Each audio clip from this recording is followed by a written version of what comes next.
જય માતાજી બધાને। આજે આપણે બનાવીશું ચણાની દાળની ભેળ। ચણાની દાળની ભેળ બનાવવા માટે મેં અહીંયા સામગ્રીનું ઝીણું ઝીણું કટિંગ કરી અને લઈ લીધું છે।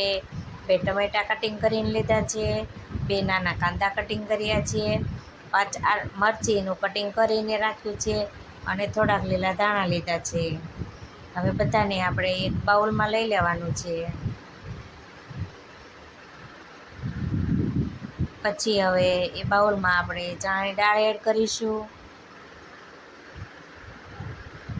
સ્વાદ પ્રમાણે મીઠું એડ કરવાનું છે,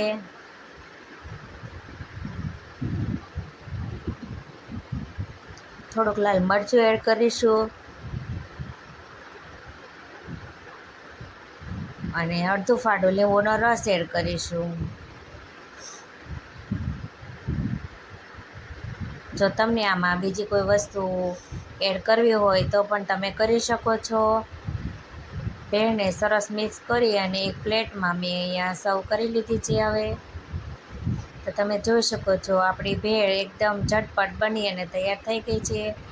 ચણાની દાળની ભેળ બનાવવી ખૂબ સરળ છે।